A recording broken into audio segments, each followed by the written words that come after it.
നമസ്കാരം. എല്ലാ പ്രേക്ഷകരെയും സ്വാഗതം ചെയ്യുന്നു. കരിവളയും കൺമഷിയും. സ്ത്രീകളെ സംബന്ധിച്ചോളം ഏറ്റവും അധികം ഒരു ടെൻഷനോ അല്ലെങ്കിൽ പ്രശ്നങ്ങളോ ഒക്കെ വരുന്നത് എപ്പോഴും ഗർഭാശയത്തെക്കുറിച്ച് അല്ലെങ്കിൽ പ്രസവ സംബന്ധമായ കാര്യങ്ങളെക്കുറിച്ചായിരിക്കും എപ്പോഴും ഒരു പേടിയും ഒക്കെ ഉണ്ടാവുന്നത്. ഇന്ന് നമ്മൾ ആ ഒരു വിഷയത്തിൽ ഗർഭാശയ മുഴയെക്കുറിച്ച് സംസാരിക്കാം എന്ന് കരുതുന്നു. നമുക്കിന്ന് അതിഥി എത്തിയിരിക്കുന്നത് ഇബിൻ സീന മെഡിക്കൽ സെൻ്റർ അജ്മാനിലെ ഗൈനക്കോളജിസ്റ്റായ ഡോക്ടർ PG മിനിയാണ്. നമുക്ക് ഡോക്ടറെ സ്വാഗതം ചെയ്തുകൊണ്ട് ഈ ഒരു വിഷയത്തിൽ പ്രത്യേകിച്ച് സ്ത്രീകൾക്ക് എപ്പോഴും ഉണ്ടാകുന്ന ഈ ഒരു സംഭവം അല്ലെങ്കിൽ വിഷമം, ഗർഭാശയ മുഴയെക്കുറിച്ചുണ്ടാകുന്ന പ്രശ്നങ്ങൾ അല്ലെങ്കിൽ അതിന് ഒരു ചെറിയ ടെൻഷൻ, എന്തെങ്കിലും പ്രശ്നങ്ങൾ നമുക്കുണ്ടാകുമോ എന്നൊക്കെ എല്ലാവർക്കും അധികം പേർക്കും ഉണ്ടാകുന്നൊരു ടെൻഷനും ഒരു ആശങ്കയും ഒക്കെയാണ്. തീർച്ചയായിട്ടും അതിനെക്കുറിച്ച് നമുക്കിന്ന് ഡോക്ടറുമായിട്ട് സംസാരിച്ച് കൂടുതൽ കാര്യങ്ങൾ വ്യക്തമാക്കാം. നമസ്കാരം. നമസ്കാരം. ഞങ്ങളുടെ ഈ പ്രോഗ്രാമിലേക്ക് സന്തോഷപൂർവ്വം സ്വാഗതം ചെയ്യുന്നു. അപ്പം എപ്പോഴും ഡോക്ടർ കേൾക്കുന്നതാണ് ഈ ഒരു ഗർഭാശയ മുഴ എന്ന് പറഞ്ഞാൽ ഒരു പേടിപ്പിക്കുന്ന ഒരു ഭീതിയാണ് എല്ലാവർക്കും ഗർഭാശയ മുഴ. എന്താണ് ശരിക്കും ഈ ഗർഭാശയ മുഴ എന്ന് പറയുന്നത്? എന്താണ്? സ്ത്രീകളെ എടുത്താൽ ഒരു 20% സ്ത്രീകൾക്കും ഇപ്പോൾ ഗർഭാശയത്തിൽ മുഴകൾ കണ്ടുവരാറുണ്ട്.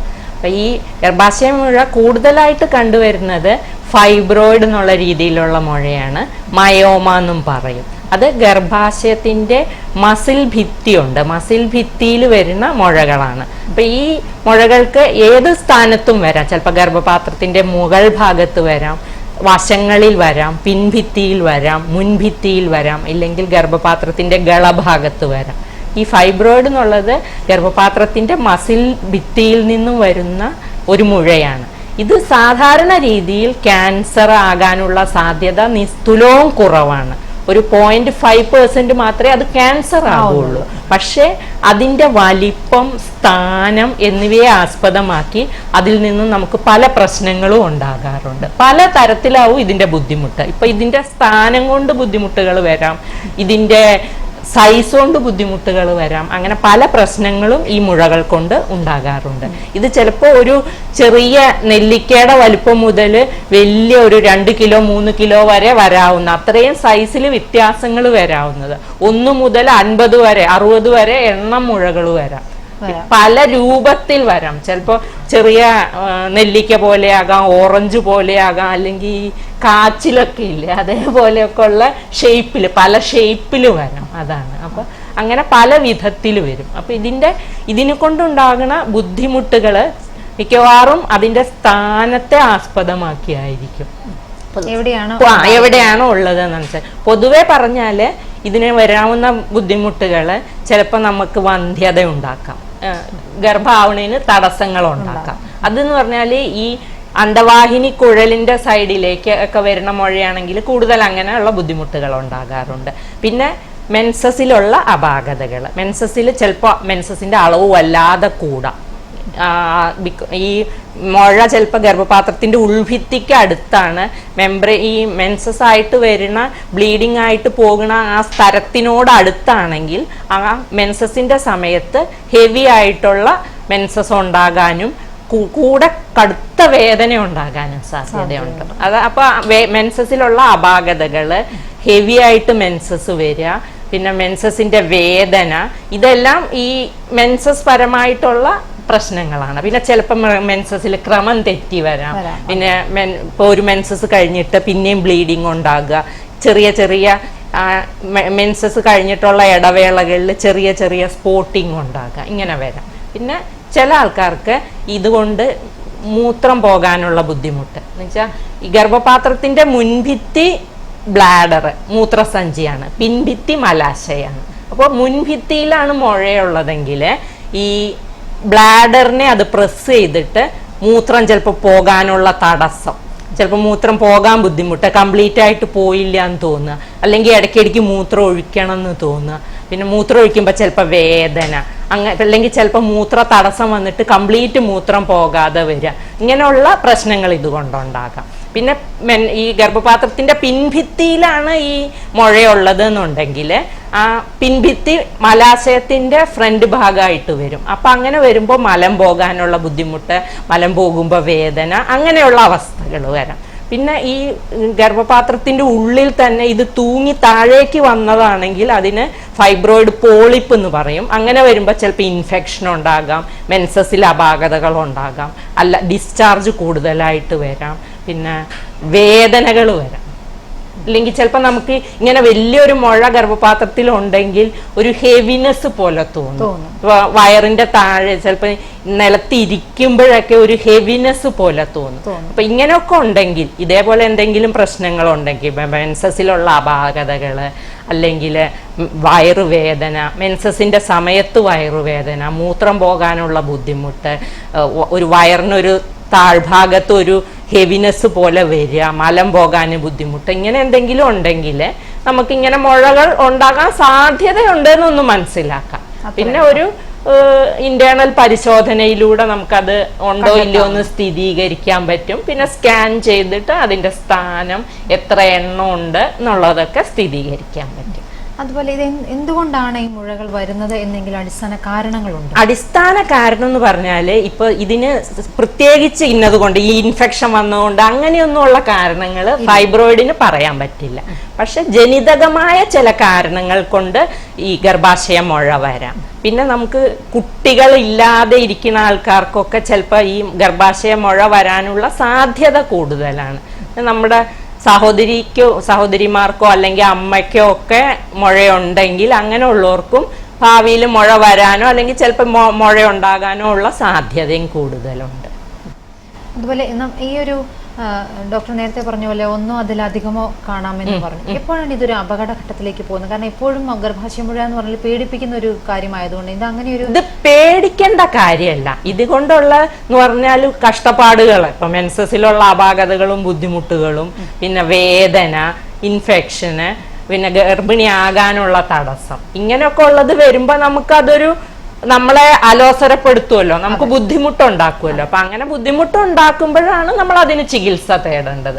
ഇപ്പൊ ഇതിന്റെ ചില ആൾക്കാർക്കുണ്ടല്ലോ എത്ര വലിയ മുഴയാണെങ്കിലും കംപ്ലൈന്റേ ഉണ്ടാവില്ല. അപ്പൊ അങ്ങനെയുള്ളവർക്കാണെങ്കിൽ അവരങ്ങനെ അറിയാതെ പോണുണ്ടാവും. പിന്നെ ചിലപ്പോൾ എന്തിനെങ്കിലും വേറെ എന്തെങ്കിലും കാര്യത്തിന് വേണ്ടിയിട്ട് നോക്കുക, അല്ലെങ്കിൽ അങ്ങനെയൊക്കെ ആണ് ചിലപ്പോൾ ഇത് കണ്ടുപിടിക്കുന്നത്. അങ്ങനെയും വരാറുണ്ട്. അപ്പോൾ നമുക്ക് ചിലപ്പോൾ ഇങ്ങനത്തെ സിംറ്റംസ് കാണിച്ചാല് അസ്വസ്ഥതകൾ കാണിക്കുക, ബുദ്ധിമുട്ടുകൾ കാണിച്ചിട്ട് ചെക്ക് ചെയ്യണവരുണ്ട്, അല്ലെങ്കിൽ ചിലപ്പോൾ ആക്സിഡന്റലായിട്ട് കണ്ടുപിടിക്കണവരുണ്ട്. അപ്പൊ അത് എന്താ ബുദ്ധിമുട്ട് എന്നുള്ളതിനനുസരിച്ചാണ്, അല്ലെങ്കിൽ എത്ര സൈസ് ഉണ്ട്, എന്തൊക്കെയാണ് അതിനുകൊണ്ടുള്ള ബുദ്ധിമുട്ടുകൾ എന്നുള്ളതിനെ ആസ്പദമാക്കിയാണ് നമ്മൾ അതിന്റെ ചികിത്സ തീരുമാനിക്കുന്നത്. പ്രേക്ഷകർക്കും ഈ ഒരു സംശയത്തിൽ, അതായത് ഗർഭാശയ മുഴയെക്കുറിച്ച് എന്തെങ്കിലും സംശയമുണ്ടെങ്കിൽ, പ്രത്യേകിച്ച് സ്ത്രീകൾക്ക് സംശയം ഉണ്ടെങ്കിൽ തീർച്ചയായിട്ടും ഇപ്പോൾ വിളിച്ചാൽ ഡോക്ടർ മിനി നമ്മോടൊപ്പമുണ്ട്. കൃത്യമായുള്ള മറുപടി അതിന് പറഞ്ഞു തരുന്നതായിരിക്കും. വിളിക്കേണ്ട നമ്പർ 052-946-2343. നിങ്ങളുടെ TV സ്ക്രീനിന് മുന്നിൽ തന്നെയുണ്ട്. നിങ്ങളുടെ സംശയങ്ങൾ വ്യക്തമായി തന്നെ ഡോക്ടറോട് ചോദിക്കുക. ഡോക്ടർ തീർച്ചയായിട്ടും അതിനുള്ള മറുപടിയും, എന്താണ് നമ്മൾ ചെയ്യേണ്ടത്, എന്തൊക്കെ പ്രിക്കോഷൻസ് എടുക്കണം, അല്ലെങ്കിൽ എന്താണ് നിങ്ങൾ ഉദ്ദേശിക്കുന്നത് എന്നുള്ള കൃത്യമായി ചോദിച്ചാൽ മറുപടി ഡോക്ടർ പറഞ്ഞു തരുന്നതായിരിക്കും. ഡോക്ടർ അതുപോലെ തന്നെ ഒരു സ്ത്രീക്ക് പെട്ടെന്ന് ഒരു പക്ഷേ ഇങ്ങനൊരു മുഴയുണ്ടെന്നോ ഒന്നും അറിയുന്നുണ്ടാവില്ല, വർഷങ്ങളോളം ചിലപ്പോൾ ഇത് ശരീരത്തിൽ ഡോക്ടർ നേരത്തെ പറഞ്ഞാൽ വെച്ചുകൊണ്ട് ഇത് ഒരു ട്രീറ്റ്മെന്റ് എന്ന ഭാഗത്തേക്ക് നമ്മൾ പോകേണ്ടത്, അതോ ഇത് അറിയാതെ തന്നെ ഇത് അവിടെ ഇരുന്നോട്ടെ എന്ന് വെക്കേണ്ട ഒരു ഇതാണ്? അതെ, ഇപ്പൊ അതിനെന്ന് പറഞ്ഞു നമുക്ക് ട്രീറ്റ്മെന്റ് നിശ്ചയിക്കുന്നതിന് മുമ്പ് എന്തൊക്കെയാണ് ആൾക്ക് ബുദ്ധിമുട്ട് ഇതുകൊണ്ടുള്ളത്, ഒന്ന് ആളുടെ വയസ്സ്, ഈ ബുദ്ധിമുട്ടുകളും വയസ്സും, പിന്നെ ഈ മുഴയുടെ സൈസ്, ഇതെല്ലാം നോക്കിയാണ് നമ്മൾ ഇതിന് തീരുമാനം എടുക്കേണ്ടത്. ഇതിന്റെ ട്രീറ്റ്മെന്റ് എങ്ങനെയെന്നുള്ളതിനുള്ള തീരുമാനം എടുക്കേണ്ടത് ഈ ബുദ്ധിമുട്ടുകളുടെയും സൈസിന്റെയും അതിന്റെ സ്ഥാനത്തിനെയും ആസ്പദമാക്കിയിട്ടാണ്, ആ രോഗിയുടെ പ്രായത്തിനെ ആസ്പദമാക്കിയിട്ടാണ്. പിന്നെ ഒരു കാര്യമുള്ളത് എന്താണെന്ന് വെച്ചാൽ, സാധാരണ രീതിയിൽ ഈ ഗർഭാശയ മുഴകൾ വളരെ പതുക്കെയേ വളരുള്ളൂ. ഒരു കൊല്ലത്തിലെ 1 സെന്റിമീറ്റർ അങ്ങനെയൊക്കെയുള്ള രീതിയിലേ വളരുള്ളൂ. പിന്നെ ക്യാൻസർ ആകാനുള്ള സാധ്യത 0.5 to 1.5 അത്രയും, ഒരു 2% താഴെ ഉള്ളൂ സാധ്യത. അങ്ങനെ 2 കാരണങ്ങൾ, 2 അവസ്ഥകളുണ്ട് അതിനെപ്പറ്റി. പിന്നെ കൂട്ടത്തില് ചിലപ്പോ ഈ വേദനകളും ബുദ്ധിമുട്ടുകളും ചിലപ്പോ കൂടുതലായിട്ട് വരാം. അപ്പൊ അതിനെ ഈ ഇത്രയും കാര്യങ്ങളെ ആസ്പദമാക്കിയേ നമ്മൾ അതിന്റെ ചികിത്സേനെ പറ്റി തീരുമാനിക്കേണ്ടുള്ളൂ. ഡോക്ടർ, ഞാൻ ഒന്ന് ഇടപെടുന്നു. നമുക്കൊരു കോളർ എത്തിയിട്ടുണ്ട് ഡോക്ടറോട് സംശയം ചോദിക്കാനായിട്ട്. ഹലോ. ഹലോ, നമസ്കാരം. നമസ്കാരം. നമസ്കാരം മാഡം, എന്റെ ഒരു ഷമീർ എന്നാണ്. പറയൂ ഷമീർ. അപ്പോ എന്താന്ന് വെച്ചാൽ മാഡം, എന്റെ വൈഫിന് ഡേറ്റ് തെറ്റിയിട്ട് ഇപ്പോ 10 ദിവസം ഇന്നത്തേക്ക്. അപ്പൊ ഡേറ്റ് തെറ്റിയ 2 ദിവസം കഴിഞ്ഞ ശേഷം ഞാൻ അവളെ ടെസ്റ്റ് ചെയ്തിരുന്നു ട്യൂബ് കഴിച്ചിട്ട്. പക്ഷെ അതിന് റിസൾട്ട് ഒന്നും വന്നില്ല. നെഗറ്റീവ് ആണ് കിട്ടിയത്. 2 വരെ തെളിഞ്ഞിട്ടില്ല. ഇല്ല. ഇപ്പൊ ഇന്നുവരെ ഡേറ്റ് ആയിട്ടുമില്ല. ഇപ്പൊ മെൻസസ് ക്രമത്തിന് വരുന്ന ആളാണോ വൈഫ്? അതെ, കറക്റ്റിന് വരുന്ന ആളാണ്. ഏറിപ്പോയ 1-2 ദിവസം, ഒരു ദിവസം അങ്ങോട്ടോ അല്ലെങ്കിൽ ഇങ്ങോട്ടോ നിൽക്കുന്നില്ലാതെ ഇത്രയും ഡേറ്റ് വരാറില്ല, വ്യത്യാസം വരാറില്ല.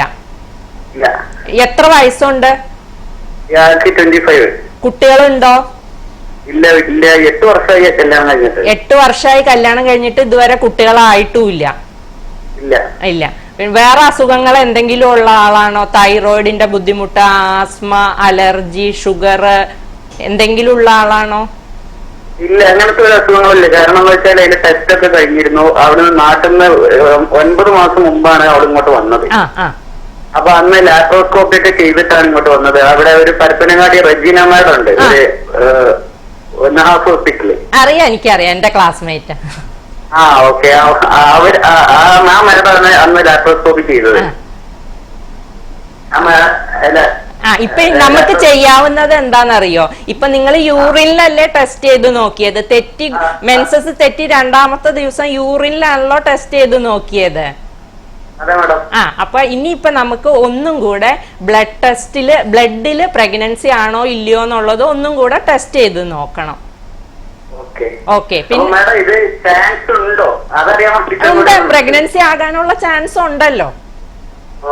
ഒരു പ്രാവശ്യം യൂറിനിലെ ടെസ്റ്റ് നെഗറ്റീവ് ആണെങ്കിൽ പോലും 2ാമത് ചിലപ്പോ ബ്ലഡിലൊക്കെ റിപ്പീറ്റ് ചെയ്യുമ്പോ ചിലപ്പോ പ്രഗ്നൻസി ടെസ്റ്റ് പോസിറ്റീവ് ആയിട്ട് കിട്ടാനുള്ള സാധ്യത നല്ലോണം ഉണ്ട് കേട്ടോ.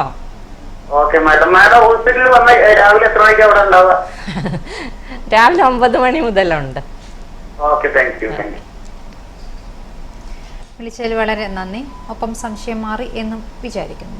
നമ്മൾ ഈ പറഞ്ഞ ഒരു ടെസ്റ്റ് എന്തെങ്കിലും ഒരു തെറ്റായി തോന്നുകയാണെങ്കിൽ നമുക്ക് മറ്റൊരു ടെസ്റ്റിലേക്ക് പോകുന്ന ഡോക്ടേഴ്സിന്റെ അഡ്വൈസ് പ്രകാരം പോകുന്നതിൽ തെറ്റില്ല. അതെ, പ്രഗ്നൻസി ടെസ്റ്റ് എന്ന് പറഞ്ഞു ഇപ്പൊ ആദ്യം യൂറിനിൽ ചെയ്യുമ്പോൾ ചിലപ്പോൾ നെഗറ്റീവായിട്ട് കിട്ടും. എന്ന് വെച്ചാൽ അത് ഈ പ്രഗ്നൻസിയിൽ നമ്മൾ ടെസ്റ്റ് ചെയ്യണത് എന്താന്ന് വെച്ചാൽ ഈ പ്രഗ്നൻസി ഹോർമോൺ ഉണ്ട്, സീറം HCG എന്ന് പറയും. ഈ സീറം HCG ബ്ലഡില്, ബ്ലഡിലുണ്ടായാൽ പിന്നെ അത് പുറത്തേക്ക് കളയണത് കിഡ്നി വഴി അരിച്ച് പുറത്തേക്ക് കളയുമല്ലോ. അങ്ങനെയാണ് യൂറിനിൽ വരുന്നത്. അപ്പോൾ യൂറിനിൽ ടെസ്റ്റ് ചെയ്ത് നോക്കാനുള്ള മാർഗമുണ്ട് നമുക്ക്. അപ്പം അതാണ് ഈ ഒരു കാർഡ് പോലെ ഒന്നുണ്ട്. അതിൽ ഒരു 2 തുള്ളി യൂറിൻ ഒഴിച്ചിട്ട് പോസിറ്റീവ് ആണെങ്കിൽ 2 വര, അല്ലെങ്കിൽ പ്ലസ്, അങ്ങനെ 2 ഇതായിട്ട് തെളിയും. അങ്ങനെ വരാം. പിന്നെ ബ്ലഡിലുണ്ട്. ഇപ്പം എന്താന്ന് വെച്ചാൽ ബ്ലഡിൽ ഈ ഹോർമോണിൻ്റെ അളവ് നല്ലോണം ഉണ്ടെങ്കിലേ യൂറിനിൽ പോസിറ്റീവായിട്ട് കിട്ടുള്ളൂ.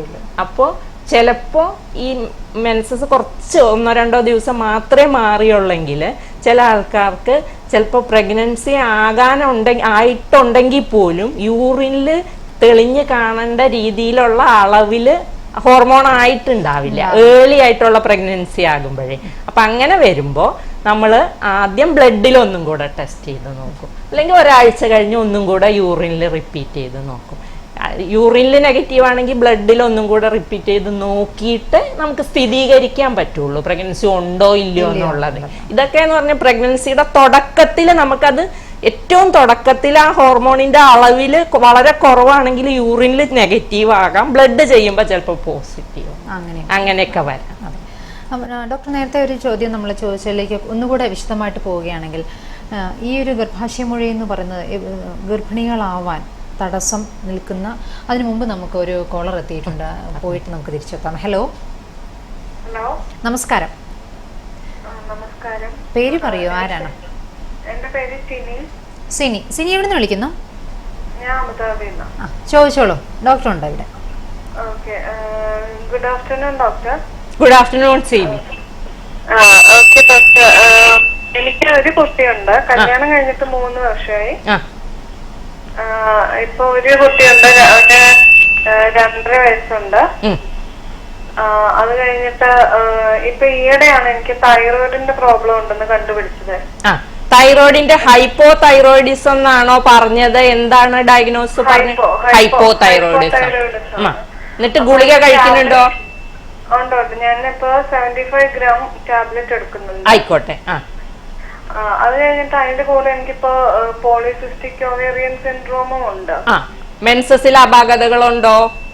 ഇല്ല ഇല്ല, പീരിയഡ്സ് റെഗുലർ ആണ്, പക്ഷെ PCO ഉണ്ടെന്നാണ് ഡോക്ടർ പറഞ്ഞത്. വെയിറ്റ് കൂടുതലാവണുണ്ടോ? വെയിറ്റ് കൂടുന്നുണ്ട്. എത്ര കിലോ ഉണ്ട് ഇപ്പോ? ഇപ്പൊ 80 ഉണ്ട്. 80 ഉണ്ടല്ലേ? വെച്ചിട്ട് 10 kg കൂടുതലാണ്.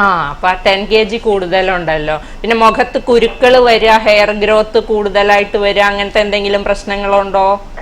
ഹെയർ ഗ്രോത്ത് ഉണ്ട്. കുരുക്കള് ഇപ്പൊ ഇല്ല. പണ്ട് എനിക്ക് കുരുക്കളൊക്കെ ഉള്ള ഓയിലി ഫേസ് ആണ്. ഓയിലി ഫേസ് ആണ്. അപ്പൊ എല്ലാ ലക്ഷണങ്ങളും പോളിസിസ്റ്റിക് ഓവറി ഉണ്ട് എന്നുള്ളതിലേക്കാണ് പോയിന്റ് ചെയ്യണത്. അതെ അതെ. അപ്പൊ ഇപ്പൊ എന്റെ endocrinologist Obimet S 1 milligram tablet prescribe ചെയ്തായിരുന്നു PCOയ്ക്ക്. അപ്പൊ ഞാൻ അതും കഴിക്കുന്നുണ്ട്, തൈറോയിഡിന്റെയും കഴിക്കുന്നുണ്ട്. അപ്പൊ എനിക്ക് അറിയേണ്ടത് ഇനിയും പ്രഗ്നൻസിക്ക് എന്തെങ്കിലും ബുദ്ധിമുട്ടുണ്ടാവുമെന്നാണ്. ഒരു ബുദ്ധിമുട്ടും ഉണ്ടാവില്ല. നമുക്ക് ഇങ്ങനെ 2 തൈറോയിഡും പോളിസിസ്റ്റിക് ഓവറിയും ഉണ്ടെങ്കിൽ അതിനെ ട്രീറ്റ് ചെയ്താലേ ചിലപ്പോ ഗർഭധാരണം നടക്കുകയുള്ളൂ. മനസ്സിലായില്ലേ? പിന്നെ ഗർഭധാരണം നടക്കാൻ ഇത് കൺട്രോൾ ആക്കി വെക്കണം. ഗർഭത്തിലും നമുക്ക് ഈ തൈറോയിഡിന്റെ ഗുളിക കഴിക്കേണ്ടത് അത്യാവശ്യമാണ്.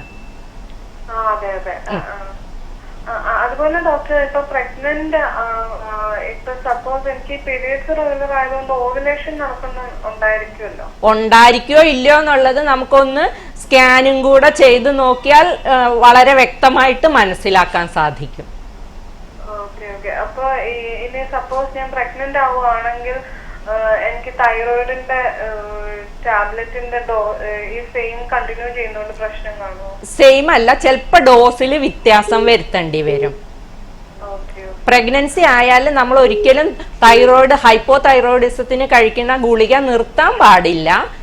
ഒന്നും കൂടെ പ്രഗ്നൻസി ആയി കഴിഞ്ഞിട്ട് തൈറോയിഡിന്റെ ബ്ലഡ് ടെസ്റ്റ് ഒന്നും കൂടെ ചെയ്തു നോക്കണം. അതിനനുസരിച്ചിട്ട് ഡോസിൽ ചിലപ്പോൾ അഡ്ജസ്റ്റ്മെന്റ് വേണ്ടി വരും, കുറച്ച് കൂട്ടേണ്ടി വരും ചിലപ്പോ. കുഞ്ഞിനെ ബാധിക്കില്ല. ഗുളിക കഴിക്കാതെ ഇരുന്നാലാണ് കുഞ്ഞിന് ബാധിപ്പ് വരിക. പ്രഗ്നൻസിയില് 100% സേഫ് ആണ് ഹൈപ്പോ തൈറോയിഡിസത്തിന് കഴിക്കുന്ന എൽട്രോക്സിൻ എന്ന് പറയുന്ന രീതിയിലുള്ള ഗുളിക. പേടിക്കണ്ട കേട്ടോ.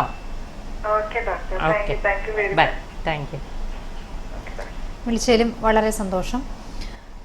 നമ്മൾ നേരത്തെ ചോദിച്ച ചോദ്യത്തിലേക്ക് പോവുകയാണെങ്കിൽ, ഗർഭാശയമുഴ ഉണ്ടാകുന്ന അല്ലെങ്കിൽ ആ മുഴ കാരണം ഗർഭിണിയാവാൻ അല്ലെങ്കിൽ ഗർഭധാരണം നടക്കാൻ എന്തെങ്കിലും ദോഷമുണ്ടോ, ബുദ്ധിമുട്ടുണ്ടാകാറുണ്ട് ചിലപ്പോൾ. ഞാൻ പറഞ്ഞില്ലേ, ഇപ്പോൾ ഈ ഗർഭാശയ മുഴയുടെ സ്ഥാനം, ഇപ്പൊ ഗർഭധാരണം നടക്കുന്നത് അണ്ടവാഹിനി കുഴലിനാണ്. അപ്പൊ ഈ അണ്ടവാഹിനി കുഴലിൽ നിന്ന് അണ്ടവും ബീജവും കൂടെ ചേർന്നിട്ട് ഒരു ഭ്രൂണം ഉണ്ടാകും. ആ ഭ്രൂണം അണ്ടവാഹിനി കുഴലിൽ നിന്നും ഗർഭപാത്രത്തിലേക്ക് ഇറങ്ങി വരണം. അപ്പൊ ആ ഇറങ്ങി വരുന്ന പാത്തിൽ എവിടെയെങ്കിലും ബ്ലോക്ക് ആക്കുന്ന രീതിയിൽ ഒരു മുഴയുണ്ടെങ്കിൽ ഈ അണ്ടവും ബീജവും കൂടെ ചേർന്ന ഭ്രൂണത്തിന് ഇങ്ങോട്ട് താഴേക്ക് ഗർഭപാത്രത്തിന്റെ ഉള്ളിലേക്ക് ഇറങ്ങി വരാൻ പറ്റില്ല. പിന്നെ വേറൊന്ന്, ഈ ഗർഭപാത്രത്തിന്റെ ഉൾഭിത്തിയിലാണല്ലോ ഈ ഭ്രൂണം വന്ന് പിടിക്കേണ്ടത്. അപ്പൊ അങ്ങനെ വരുമ്പോൾ ഈ ഗർഭപാത്രത്തിന്റെ ഉൾഭിത്തിയിൽ ആ ഭ്രൂണത്തിന് പിടിക്കാനുള്ള ഏരിയയിൽ എവിടെയെങ്കിലും ഈ മുഴയുണ്ടെങ്കിൽ അത് നല്ല രീതിയിൽ ഈ ഗർഭത്തിന് പിടിക്കാൻ സാധിക്കില്ല. അവിടെ പിടിച്ച് അതിന്റെ ആ പ്ലാസന്റെ ഒക്കെ അവിടെ രൂപപ്പെട്ട് അത് വളർന്നു വരണമല്ലോ. അപ്പൊ ഈ ഒരു ഭ്രൂണം വന്നിട്ട് ഗർഭപാത്രത്തിന്റെ ഉള്ളിലേക്ക് അറ്റാച്ച് ചെയ്യണ ഒരു പ്രൊസീജിയർ ഉണ്ട്, ഇംപ്ലാന്റേഷൻ എന്ന് പറയും. ഇംപ്ലാന്റേഷൻ കഴിഞ്ഞിട്ട് പിന്നെ അത് വളരണം. അപ്പൊ അങ്ങനെ ഇങ്ങനെ ഭ്രൂണം വന്ന് അറ്റാച്ച് ചെയ്യണ ആ ഏരിയയിൽ ഈ മുഴ നിൽക്കുകയാണെങ്കിൽ ആ അറ്റാച്ച്മെന്റ് ഇംപ്ലാന്റേഷൻ ശരിയായ രീതിയിൽ നടക്കില്ല. അപ്പോൾ ഗർഭം അലസിപ്പോകാനുള്ള സാധ്യത ഉണ്ട്. പിന്നെ ചിലപ്പോൾ ഗർഭം വളരുമ്പോൾ തന്നെ വളർച്ച കുറവ് വരാനുള്ള സാധ്യതയുണ്ട്. പിന്നെ മാസം തികയാതെ പ്രസവിക്കാനുള്ള സാധ്യതയുണ്ട്. ഇങ്ങനെയുള്ള പല ബുദ്ധിമുട്ടുകളും വരാം. പിന്നെ ഇങ്ങനെ വലിയ വലിയ മുഴകളാണെങ്കിൽ കുട്ടിക്ക് കിടക്കാൻ സ്ഥലം വേണമല്ലോ ഗർഭപാത്രത്തിന്റെ ഉള്ളിൽ. അപ്പൊ ഈ മുഴ വന്നിട്ട് ആ ഭാഗത്ത് സ്ഥിതി ചെയ്യുമ്പോൾ കുട്ടിക്ക് ചിലപ്പോൾ കിടക്കാൻ ബുദ്ധിമുട്ടുകൾ ഉണ്ടാവും. അപ്പൊ കുട്ടിയുടെ ശരിയായ രീതിയിലുള്ള പൊസിഷനിൽ കുട്ടിക്ക് അവിടെ കിടക്കാൻ പറ്റില്ല. അപ്പൊ പല രീതിയിൽ കിടക്കും. ചിലപ്പോൾ കുട്ടി വിലങ്ങനെ കിടക്കാം, അങ്ങനെയൊക്കെ വരാം. അപ്പൊ അങ്ങനത്തെയും പ്രശ്നങ്ങളുണ്ടാവും. ഡോക്ടർ, നമുക്ക് ഒരു ചെറിയ ഇടവേളയിലേക്ക് പോകേണ്ടത് അനിവാര്യമായിരിക്കുന്നു. അതിനുശേഷം നമുക്ക് വീണ്ടും തുടരാം. ഇടവേളയ്ക്ക് ശേഷം ഞങ്ങളുണ്ടാവും ഇവിടെ.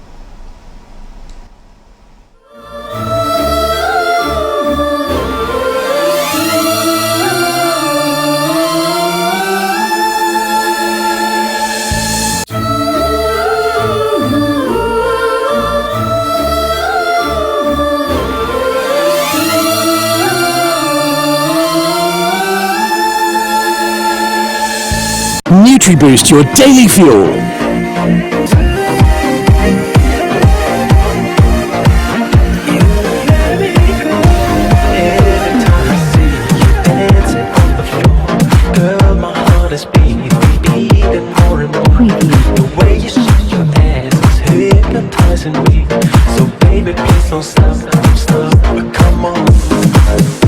NutriBoost, the delicious new probiotic laban from Al Rawabi, enriched with vitamins, minerals and oats. eLife TV puts you in complete control. More than 900 blockbuster movies at the touch of a button. Catching up is easy. Watch shows you have missed at your own convenience. Pause, record and instantly replay live TV. Schedule your viewing times with the help of the EPG well in advance. More than 300 channels and with over 30 HD channels. You will never be short of something to watch on eLife TV. Variety collections of gold, diamond, platinum, precious stones, pearls and branded watches. Exclusive Belgium cut diamond jewelry. Regie Jewelry. Branches Goldland Daira Gold Souk. Dubai Festival City. New Gold Souk Center, Bardubai. Al Khalid Shopping Center, Bardubai. For more details, call 04398 5535.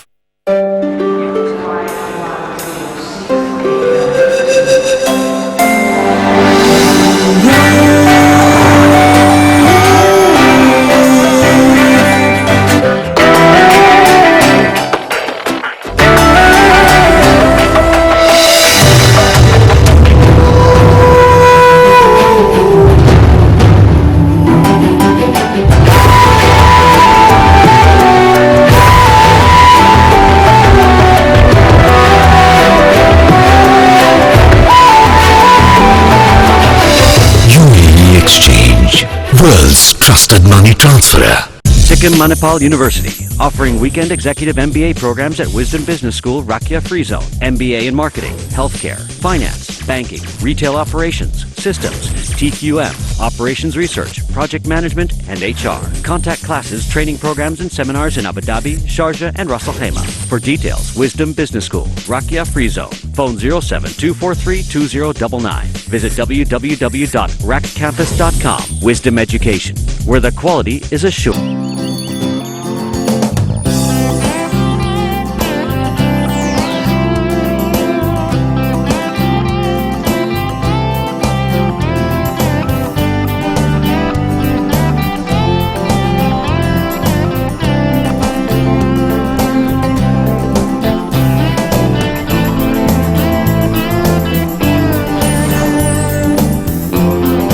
Al Rawabi, today's milk, today.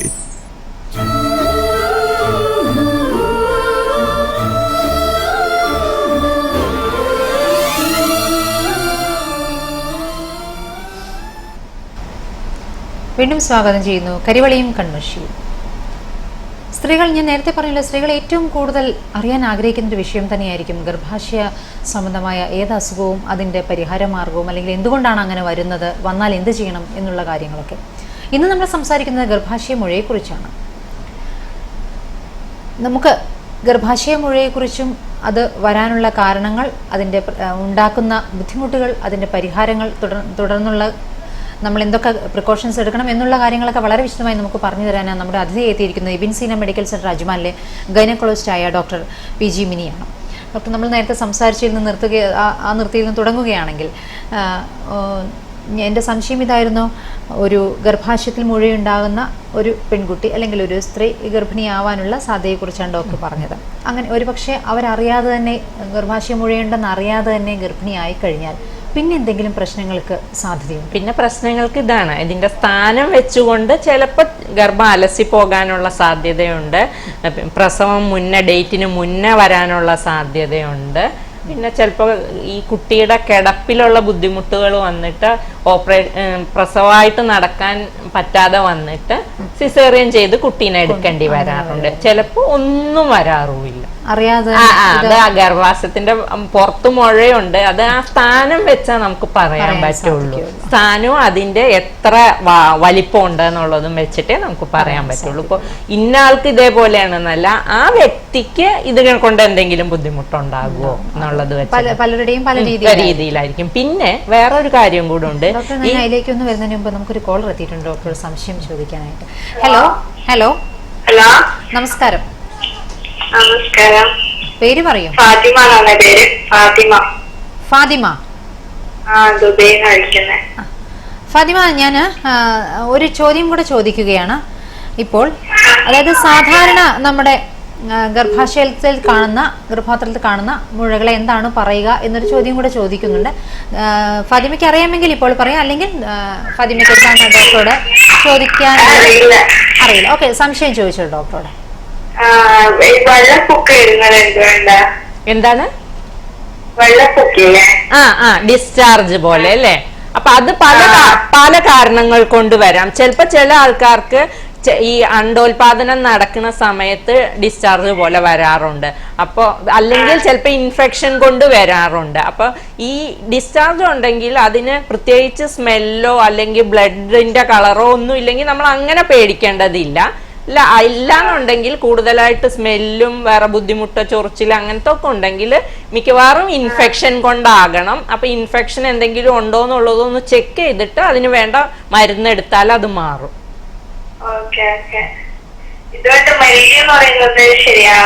അതുകൊണ്ട് മെലിയൊന്നുമില്ല, പേടിക്കണ്ട കേട്ടോ. വിളിച്ചതിലും സന്തോഷം. അപ്പം പ്രേക്ഷകർക്കുള്ളൊരു ചോദ്യം ഞാൻ തരികയാണ്. അതിനൊരു ഗിഫ്റ്റും പ്രേക്ഷകർക്കുണ്ടാവും. ശരിയായ ഉത്തരം നൽകുന്നവരിൽ നിന്ന് തിരഞ്ഞെടുക്കുന്ന ഒരാൾക്ക് ഒരു ഗിഫ്റ്റും ഉണ്ടാവും. ചോദ്യം ഇതാണ്, സാധാരണയായിട്ട് സ്ത്രീകളോടാണ് ചോദ്യം തന്നെ. സാധാരണയായി ഗർഭാശയത്തിലുണ്ടാകുന്ന മുഴകളെ എന്താണ് പേര് പറയുക എന്നുള്ളതാണ് ചോദ്യമായിട്ട് നിങ്ങൾക്ക് മുമ്പിൽ, പ്രേക്ഷകർക്ക് മുമ്പിൽ, സ്ത്രീകൾക്ക് മുമ്പിൽ ഞാൻ തരുന്ന ചോദ്യം. ഉത്തരങ്ങൾ അറിയാവുന്നവർ പെട്ടെന്ന് വിളിച്ചു പറയുക. ഒപ്പം നിങ്ങളുടെ സംശയങ്ങൾ, ഗർഭാശയ മുഴയെക്കുറിച്ചുള്ള സംശയങ്ങൾ ഉണ്ടെങ്കിൽ ഇപ്പോൾ വിളിക്കാമെങ്കിൽ 052-946-2343 എന്ന നമ്പറിലേക്ക് വിളിക്കാമെങ്കിൽ ഡോക്ടർ മിനി അതിനുള്ള മറുപടി നൽകുന്നതായിരിക്കും. ഡോക്ടർ, നമ്മൾ സംസാരിച്ച് തുടങ്ങിയ ആ ഒരു, അതായത് ഗർഭാശയത്തിൽ മുഴയുണ്ടെന്ന് അറിയാതെ തന്നെ ഗർഭിണിയാവുന്ന ഒരു സ്ത്രീക്ക് ചെറിയ ബുദ്ധിമുട്ടുകൾ ഉണ്ടാവാം. ചിലപ്പോൾ ഇതൊന്നും ഇല്ലാതെയും പ്രസവം നടന്നേക്കാം. അതല്ല എങ്കിൽ മറ്റൊരു ഡോക്ടർ, നമുക്ക് വീണ്ടും ഒരു കോളർ എത്തിയിട്ടുണ്ട്. ഹലോ ഹലോ ഹലോ ഹലോ, നമസ്കാരം. നമസ്കാരം. പേര് പറയൂ, ആരാണ്? എന്റെ പേര് മിനി. മിനി.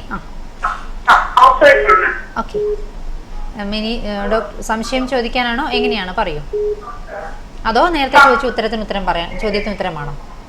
അല്ല, എനിക്കൊരു സംശയം ചോദിക്കാനാണ്. ചോദിച്ചോളൂ. പറയൂ മിനി. എനിക്ക് 47 വയസ്സ് പ്രായമുണ്ട്. എന്റെ ഗർഭാശയത്തിൽ 2 മുഴകളുണ്ട്. 2 ഫൈബ്രോയിഡ്, 2 mm 2 മുഴകളുണ്ട്. 2 mm ആണോ 2 സെന്റിമീറ്റർ ആണോ? 2 സെന്റിമീറ്റർ. 2 സെന്റിമീറ്റർ 2 മുഴകളുണ്ട്. എനിക്ക് വേറെ പ്രത്യേകിച്ച് പ്രോബ്ലമൊന്നുമില്ല. മെൻസസ് ഒക്കെ ക്രമത്തിനാണ്. കഴിഞ്ഞ 2 മാസം കൊണ്ട് ബിപിയുടെ ചെറിയ ഹൈ ബിപി ഉണ്ടായിരുന്നത് കൊണ്ട് ഞാൻ മെഡിസിൻ കഴിച്ചു. പക്ഷെ അതുകൊണ്ട് എന്റെ മെൻസസ് ഇപ്പൊ വരുന്നില്ല. എന്തുകൊണ്ടാണ് മെൻസസ് വരുന്നില്ല എന്നുള്ളത് മനസ്സിലാവുന്നില്ല. പ്രഷറിന് ഗുളിക കഴിച്ചായിരുന്നോ? പ്രഷറിന്റെ ഗുളിക കഴിക്കുന്നതുകൊണ്ട് മെൻസസില് ഇങ്ങനെ വരാതിരിക്കേണ്ട ആവശ്യമില്ല. പിന്നെ വയസ്സ് 47 അല്ലേ പറഞ്ഞത്? അതെ, 2 കുട്ടികളുണ്ട്. പ്രോബ്ലം ഒന്നും ഇല്ല, ഹെൽത്തിയാണ്. പിന്നെ ഇപ്പൊ വയസ്സ് 47 ആയ ആളാവുകൊണ്ട് ചിലപ്പോ മെൻസസ് നിക്കാനുള്ള മുന്നോടിയായിട്ടുള്ള ചില ചേഞ്ചസ് വരാനുള്ള പ്രായമായി. അപ്പൊ ചിലപ്പോ ചില ആൾക്കാർക്ക് 2-3 മാസം മെൻസസ് വരാതെ പിന്നൊന്ന് വന്ന് പിന്നെ 3 മാസം ഇല്ലാതെ അങ്ങനെ ക്രമേണയായിട്ടാവും ചിലപ്പോ മെൻസസ് നിക്കുക. പിന്നെ ഈ പറഞ്ഞ 2 സെന്റിമീറ്റർ മാത്രമുള്ള 2 മുഴകളാണല്ലോ പറഞ്ഞത്. അതിന് വേറെ അതുകൊണ്ടുള്ള ബുദ്ധിമുട്ടുകളൊന്നും താങ്കൾ പറയണില്ല.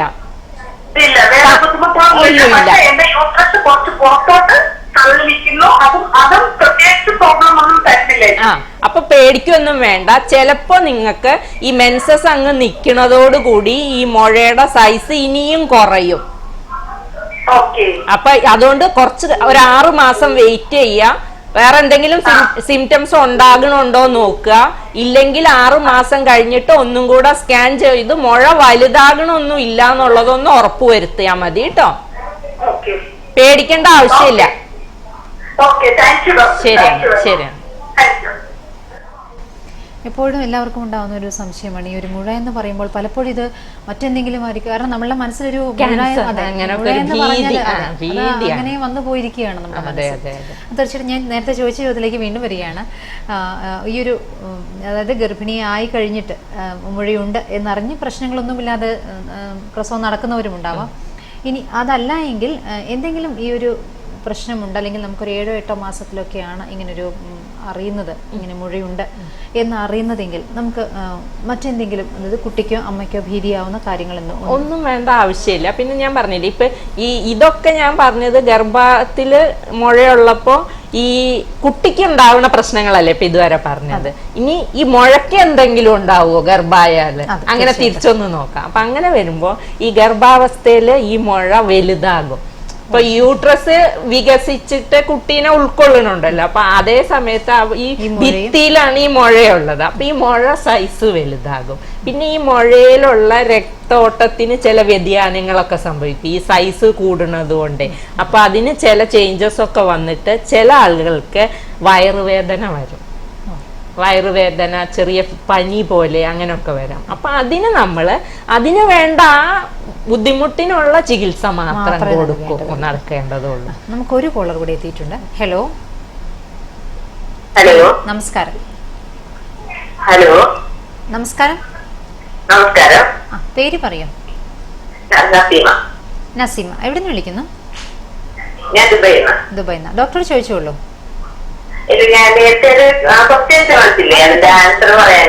പറയൂ. ഓക്കെ, ശരിയാ. ശരിയാണ് ഉത്തരം. തീർച്ചയായിട്ടും ചോദ്യം എന്തെങ്കിലും? ശരിയാണ് ഉത്തരം, വളരെ ശരിയാണ്.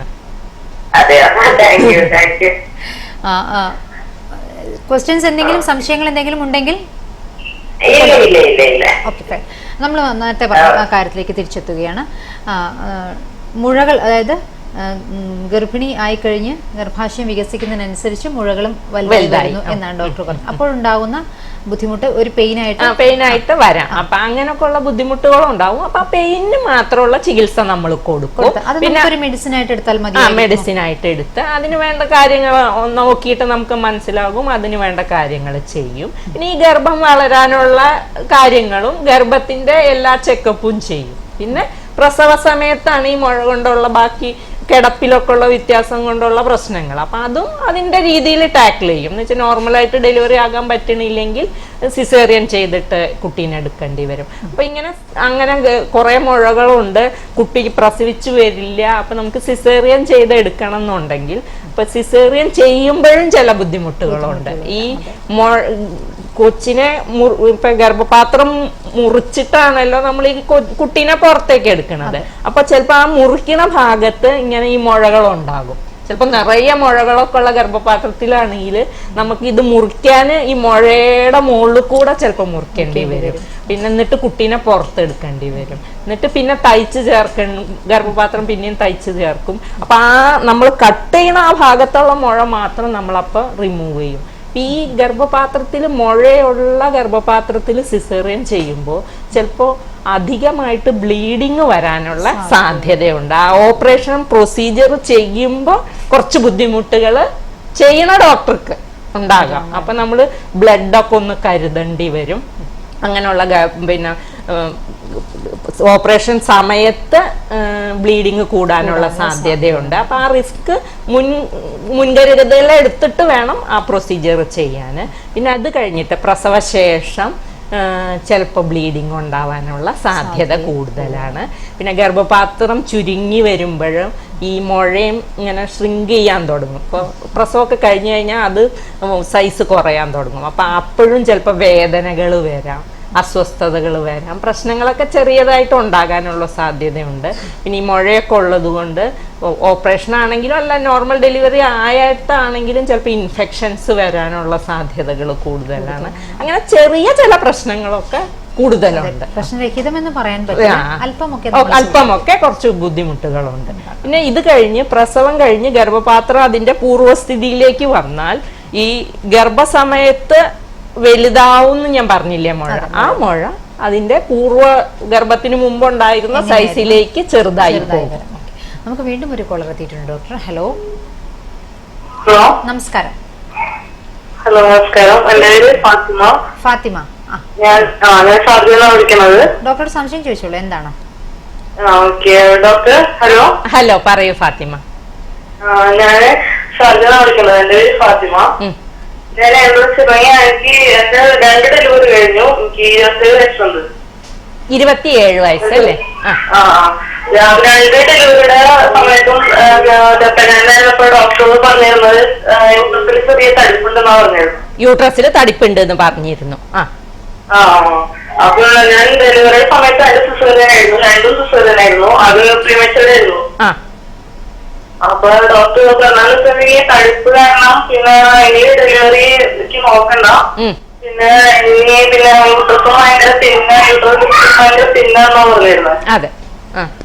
അപ്പൊ ഈ ഒരു പ്രഗ്നൻസിക്ക് ആവുമ്പോ നമുക്ക് സ്കാനിങ്ങിലൂടെ ഒക്കെ അറിയാൻ പറ്റുമോ ഇതിനെ തിന്നായത് ശരിയാവുന്നതൊക്കെ? ഇപ്പൊ നമുക്ക് എങ്ങനെ ഉണ്ട് ഫാത്തിമയുടെ ഗർഭപാത്രത്തിന്റെ അവസ്ഥ എന്നറിയാൻ ഒരു പരിശോധന നടത്തുന്നത് നല്ലതാണ്.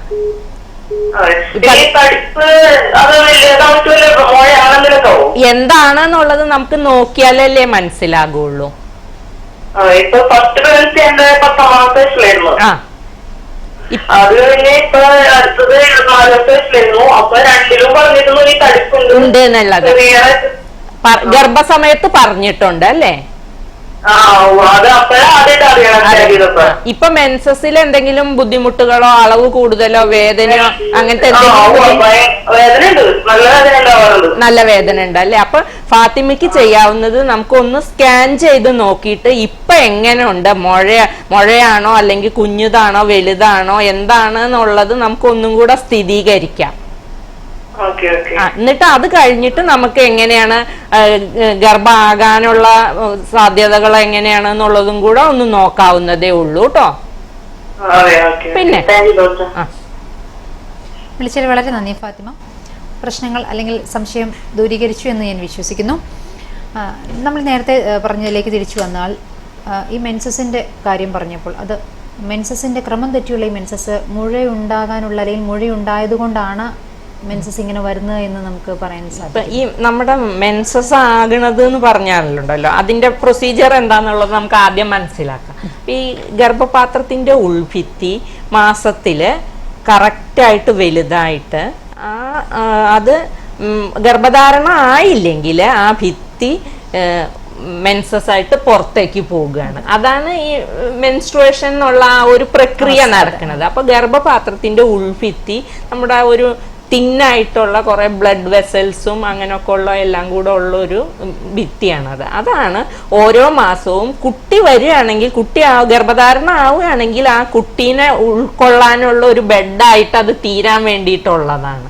പക്ഷെ അത് ഗർഭധാരണ ഒന്നും ആയില്ലെങ്കിൽ മെൻസസ് ആയിട്ട് അത് പുറത്തേക്ക് പോകും. അതാണ് ഈ മെൻസ്ട്രുവേഷൻ എന്ന് പറയുന്നത്. അപ്പോൾ ഒരു മസിൽ ഭിത്തി ഉണ്ട് ഗർഭപാത്രത്തിന്, അതിന്റെ ഉള്ളിലാണ് ഇങ്ങനെ മാസം മാസം ഷെഡ് ചെയ്ത് പോണ എൻഡോമെട്രിയം എന്നുള്ള ഭിത്തി ഉള്ളത്. അപ്പോൾ ഈ ഗർഭപാത്രത്തിന്റെ ഉള്ളിൽ ഈ മുഴയുള്ളപ്പോൾ ഈ മുഴ ഗർഭപാത്രത്തിന്റെ മസിൽ ഭിത്തിയുടെ തന്നെ പുറം ഭാഗത്ത് വരാം, ഉൾഭാഗത്ത് വരാം. ഉൾഭാഗത്തേക്കാണ് ഈ മുഴയ്ക്ക് അതിന്റെ പൊസിഷൻ ഉണ്ടെങ്കിൽ ഈ എൻഡോമെട്രി എന്ന് ഞാൻ പറഞ്ഞില്ലേ, ആ മെൻസസ് ആയി പോകണ ഭിത്തിയിൽ ഇതിന് ചില ഇൻഫ്ലുവൻസുകൾ ഉണ്ടാക്കും. എന്നുവെച്ചാൽ ഈ മുഴയുണ്ട്, ഈ എൻഡോമെട്രി എന്ന് പറയുന്നതിലേക്ക് രക്തക്കുഴലുകളൊക്കെ ഉണ്ട്. അപ്പൊ ഈ മുഴയിലും ഈ എൻഡോമെട്രിയത്തിലും ഉള്ള രക്തക്കുഴലുകളിലെ കൂടുതൽ രക്തോട്ടവും അങ്ങനെയൊക്കെ വന്നിട്ട് മെൻസസിലെ അളവ് കൂടുതൽ വരാം. പിന്നെ എപ്പോഴും ഈ രക്തക്കുഴലുകൾ അങ്ങ് അടഞ്ഞു പോകുക ചെയ്യുക. ഒരു 5 ദിവസം ബ്ലീഡിങ് ആയി കഴിഞ്ഞാൽ അതങ്ങോട്ട് അടഞ്ഞു പോകുക ചെയ്യുക. അപ്പൊ അങ്ങനെ ഈ മുഴയുണ്ടെങ്കിൽ ഈ രക്തക്കുഴലുകൾ അടഞ്ഞു പോകാനും ചിലപ്പോൾ തടസ്സം വരും. അപ്പോൾ മെൻസ്ട്രസ് കൂടുതൽ ഹെവി ആയിട്ട് വരിക, പിന്നെ അല്ലെങ്കിൽ പിന്നെ ഇടയ്ക്കിടയ്ക്ക് വരിക. അങ്ങനെയൊക്കെ പല മെൻസസിലുള്ള അപാകതകൾ വരും. ഈ മെൻസസ് ആവുമ്പോൾ ഇതൊക്കെ കൂടെ അങ്ങോട്ട് പുറത്തേക്ക് പോകുമ്പോൾ ഈ മുഴ ഉൾവശത്തേക്കാണ് അതിന്റെ സ്ഥാനം എങ്കിൽ ഈ ഗർഭപാത്രം ഇങ്ങനെ ഈ മെൻസസിന്റെ ബ്ലഡൊക്കെ പുറത്തേക്ക് തള്ളാൻ വേണ്ടിയിട്ട് ഒന്ന് ചുരുങ്ങും വികസിക്കുകയും ചെയ്യും. അപ്പൊ അങ്ങനെ വരുമ്പോ ഈ മുഴയും കൂടെ ഉള്ളപ്പോ ആ സങ്കോച വികാസങ്ങള് കൂടുതൽ വേദന ഉണ്ടാക്കും. വേദന, മെൻസസിൽ വേദന, മെൻസസിന്റെ അളവ് കൂടുതൽ, ഇറഗുലർ ഒക്കെ വരുന്നത് ഈ ഇതിങ്ങനെയുള്ള ബുദ്ധിമുട്ടുകൊണ്ടാണ്. ഈ മുഴ കാരണമാണ് അത് ഉണ്ടാവുന്നത്. അപ്പൊ അങ്ങനെ എന്തെങ്കിലും ഒരു ബുദ്ധിമുട്ടുണ്ടാവും നമ്മളൊന്ന് ചെക്ക് ചെയ്യുന്നത് നന്നായിരിക്കും. മുഴയുണ്ടോ ഇല്ലയോ, വേറെ എന്തെങ്കിലും കാര്യം കൊണ്ടാണോ എന്നുള്ളത് ഒന്ന് ചെക്ക് ചെയ്യണത് ഏറ്റവും നല്ലത്. നമ്മൾ അങ്ങനെ ഒരു ഒന്ന് ചെക്ക് ചെയ്യാൻ വേണ്ടിയിട്ടാണ് വരുന്നത് എന്ന് പറയും. അതിൽ എന്താണ് ഒരു പേര് പറയും, എന്ത് ചെക്ക് ചെയ്യണമെന്നാണ്? അതിപ്പോ എന്ത് ചെക്ക് ചെയ്യാന്ന് വെച്ചാല് ഗൈനക്കോളജിസ്റ്റ് നോക്കും. ഗൈനക്കോളജിസ്റ്റ് ആദ്യം ഒരു ഉൾപരിശോധന നടത്തുമ്പോ നമുക്ക് അറിയാം ഈ എന്താണ് മുഴയുണ്ടോ അങ്ങനെയൊക്കെ നമുക്ക് മനസ്സിലാവും. ഇന്ന സംശയം ഞങ്ങൾക്ക് ഉണ്ടാന്ന് വെച്ചാൽ പറഞ്ഞ് ആള് വന്ന് പറയുമ്പോ നമുക്ക് അതിന്റെ ഇന്റേണൽ എക്സാമിനേഷൻ ചെയ്ത് കഴിയുമ്പോൾ നമുക്ക് മനസ്സിലാവും ഇതിൽ മുഴയുള്ള ഗർഭപാത്രമാണോ അല്ലാത്ത ഗർഭപാത്രമാണോ എന്നൊക്കെ മനസ്സിലാവും. പിന്നെ അത് സ്ഥിരീകരിക്കാൻ വേണ്ടിയിട്ട് എത്ര സൈസ് ഉണ്ട്, എത്ര എണ്ണം ഉണ്ട് എന്ന് സ്ഥിരീകരിക്കാൻ വേണ്ടിയിട്ട് നമ്മൾ അൾട്രാസൗണ്ട് സ്കാനിങ് എന്നുള്ള ഒരു എക്സാമിനേഷൻ ഉണ്ട്. അത് സ്കാനിങ് എന്ന് പറഞ്ഞപ്പോ എല്ലാവർക്കും അറിയാവുന്നതാണ്. സ്കാനിങ് നോക്കും. ഈ സ്കാനിങ് എന്ന് പറഞ്ഞാൽ അൾട്രാസൗണ്ട് സ്കാനിങ്. അൾട്രാസൗണ്ട് എന്ന് പറഞ്ഞാൽ സൗണ്ട് വേവ്സ് ആണ് അതിൽ യൂസ് ചെയ്യണത്. അപ്പൊ ആ സൗണ്ട് വേവ്സ് വെച്ചിട്ട് ഒരു മെഷീൻ വെച്ചിട്ട് നമ്മൾ നോക്കും. അത് വയറിന്റെ പുറം ഭാഗത്ത് കൂടെ നോക്കും, ആവശ്യം വന്നാൽ ഉള്ളിൽ കൂടെയും കൂടെ ഉള്ള നോക്കും. അങ്ങനെ നോക്കുമ്പോ നമുക്ക് ഗർഭപാത്രത്തിന്റെ ഒരു വളരെ വ്യക്തമായ ഒരു ഇമേജ് കിട്ടും. അപ്പൊ അതിൽ നിന്ന് നമുക്കറിയാം എവിടെയൊക്കെയാ മുഴയുള്ളത്, എത്ര എണ്ണമുണ്ട്. പിന്നെ അതിൽ നമുക്കത് മെഷർ ചെയ്യാൻ പറ്റും. എന്നിട്ട് ഈ സ്കാനിന്റെ റിപ്പോർട്ടും പിന്നെ ഈ ആൾക്കുള്ള ബുദ്ധിമുട്ടുകളുടെ കാര്യങ്ങളും പിന്നെ ആളുടെ ഏജും എല്ലാം കൂടെ വെച്ചിട്ടേ നമ്മൾ തീരുമാനം എടുക്കാൻ പറ്റുള്ളൂ എന്ത് ചെയ്യണമെന്ന്. മൊത്തത്തിൽ അങ്ങനെ പറയാൻ പറ്റില്ല. ഈ വ്യക്തിക്ക് എന്താണ് ഇതിന് ചികിത്സ വേണ്ടത്, അവരുടെ ബുദ്ധിമുട്ടുകൾ എന്തൊക്കെയാണ്, ഇത് നോക്കിയിട്ട് നമ്മൾ അതിനുള്ള ചികിത്സ ചെയ്യാം. ഡോക്ടർ, നമുക്ക് മറ്റൊരു കോളിലേക്ക് പോകാം. ഹലോ. ഹലോ, നമസ്കാരം. എന്റെ പേര് ലിജീന. ജീന. ലിജി ചോദിക്കൂ. ലിജി പറയൂ. ഡോക്ടർ, എന്റെ പ്രസവം കഴിഞ്ഞിട്ട് 2.5 മാസമായിട്ടുള്ളൂ. അപ്പൊ പ്രസവത്തിന്റെ സമയത്ത് ഡോക്ടർ പറഞ്ഞു യൂട്രസ് വളരെ കനം കുറഞ്ഞു പോയിട്ടുണ്ടെന്ന് പറഞ്ഞു. അപ്പൊ സ്റ്റിച്ചിട്ടതൊക്കെ ഡോക്ടർ ഒരു ഭയങ്കര സ്ട്രെയിൻ എടുത്തിട്ടാ സ്റ്റിച്ചിട്ടേന്ന് പറഞ്ഞു. അപ്പൊ ഞാൻ ഇനി എന്തൊക്കെയാ ശ്രദ്ധിക്കേണ്ടത്? സിസേറിയൻ ആയിരുന്നോ? സിസേറിയൻ ആയിരുന്നു. പെട്ടെന്ന് തീരുമാനിച്ചത്. ആദ്യത്തെ കുട്ടിയാണോ രണ്ടാമത്തെ കുട്ടിയാണോ എങ്ങനെയാണ്? രണ്ടാമത്തെ കുട്ടിയാണ്. രണ്ടാമത്തെ കുട്ടി. ആദ്യത്തെ സിസേറിയൻ ആയിരുന്നോ? ആദ്യത്തെ സിസേറിയൻ ആയിരുന്നു. അതിന് പ്രശ്നമൊന്നും ഉണ്ടായിരുന്നില്ല. പിന്നെ രണ്ടാമത്തെ സിസേറിയനിലാണ് ഇങ്ങനെ പറഞ്ഞത് അല്ലേ? ഇത് പേടിക്കൊന്നും വേണ്ട. പിന്നെ സമാധാനമായിട്ടിരിക്കും. ഈ ഗർഭപാത്രം ഞാൻ പറഞ്ഞില്ലേ, കുട്ടി വയറ് കിടക്കുമ്പോ ഗർഭപാത്രം അങ്ങ് വികസിക്കും. നമ്മളിപ്പോ ഒരു ബലൂണ് വീർപ്പിക്കില്ലേ, വീർപ്പിച്ചു കഴിഞ്ഞാൽ അതിങ്ങനെ വലുതായി നിക്കില്ലേ, അപ്പൊ അതിന് കുറച്ച് തിക്നെസ് വരില്ല, മസിലിനൊക്കെ തിക്നെസ് വരും. അതിന്റെ തിക്നെസ് ഒക്കെ കുറയും. ഇനിയിപ്പോ പ്രസവം കഴിഞ്ഞ് ഒരു 6 ആഴ്ച കഴിയുമ്പത്തേലും ഗർഭപാത്രം അതിന്റെ പൂർവസ്ഥിതി പ്രാപിക്കും. പേടിക്കേണ്ടതില്ല. ഒരു 3 മാസം കഴിഞ്ഞിട്ട് നമുക്ക് ഗർഭപാത്രം എങ്ങനെ ഉണ്ട് എന്നുള്ളതൊന്ന് ഒരു ഉൾപരിശോധനയൊക്കെ നോക്കിയാൽ മനസ്സിലാകാവുന്നതേ ഉള്ളൂ. പിന്നെ വേറൊരു കാര്യമുള്ളത്, ഇനിയിപ്പോ 2 സിസേറിയൻ ആയിരുന്നല്ലോ, 3ാമതൊരു കുട്ടി ആഗ്രഹിക്കുന്നുണ്ടെങ്കിൽ ഒരു 2 മുതൽ 3 വർഷം വരെ കഴിഞ്ഞിട്ട് ആകുന്നതായിരിക്കും ഏറ്റവും നല്ലത്. ഇല്ല, ഞാനിപ്പോ പ്രസവം നിർത്താനായിട്ട് ഉള്ളതില്ലെന്ന്. പ്രസവം നിർത്തണമെങ്കിൽ നിർത്താം, അതിന് പ്രശ്നമൊന്നുമില്ല. ഇപ്പൊ സിസേറിയൻ കഴിഞ്ഞിട്ടും ഇനിയിപ്പൊ നമുക്ക് ഗർഭിണി ആകാതെ തന്നെ പ്രസവം നിർത്താനുള്ള കാര്യങ്ങളും ഉണ്ട് കേട്ടോ. നിർത്തണം എന്നുണ്ടെങ്കിൽ അത് താങ്കളുടെ തീരുമാനം. അല്ല, ഇനിയപ്പോ ഈ വയറൊക്കെ പ്രസവം കഴിഞ്ഞിട്ട് വലിച്ചു കെട്ടുമല്ലോ, അതിനൊന്നും ബുദ്ധിമുട്ടുണ്ടാവില്ല? അതിനൊന്നും കുഴപ്പമൊന്നുമില്ല. വലിച്ചു കെട്ടാന്ന് വെച്ചാൽ ഒരു ബൈൻഡർ ഇട്ടാലും മതി. അബ്ഡോമിനൽ ബൈൻഡർ എന്ന് പറഞ്ഞിട്ട് വാങ്ങാൻ കിട്ടും, അത് ഇട്ടാ മതി കേട്ടോ. പിന്നെ ഈ ഗർഭപാത്രത്തിന്റെ മസിലിനല്ല, വയറിന്റെ മസിലിന് ഒരു ബലം കൊടുക്കാൻ വേണ്ടിയിട്ട് ചില എക്സസൈസുകളുണ്ട്. ആ മസിലിനെ ഒന്ന് ശക്തിപ്പെടുത്താൻ വേണ്ടിയിട്ടുള്ള എക്സസൈസുകളുണ്ട്, അതും ചെയ്തു തുടങ്ങാം. Okay, okay. ഡോക്ടർ, ഈ ഗർഭാശയ മുഴകൾക്ക് പാരമ്പര്യവുമായിട്ട് എന്തെങ്കിലും ബന്ധമുണ്ടോ? ഒരു ചെറിയ ജീനുണ്ടല്ലോ, നമ്മുടെ ജനറ്റിക് പ്രീഡിസ്പോസിഷൻ പറയുന്നുണ്ട്. എന്ന് വെച്ചാൽ പിന്നെ പാരമ്പര്യമായിട്ട് ചിലപ്പോൾ അമ്മയ്ക്കുണ്ടെങ്കിൽ അല്ലെങ്കിൽ സഹോദരിമാർക്കുണ്ടെങ്കിൽ വരാനുള്ള സാധ്യത ഉണ്ട്. അപ്പോൾ ഒരുപക്ഷെ നമ്മൾ ഈ ഒരു അമ്മയാവാൻ തയ്യാറെടുക്കുന്ന സ്ത്രീകൾ അതിന് മുമ്പ് തന്നെ ഒന്ന് ചെക്ക് ചെയ്യുന്നതിന് വിരോധമുണ്ടോ, അല്ലെങ്കിൽ അതാണോ നല്ലത്? ചെക്ക് ചെയ്യണത് നല്ലതാണ്.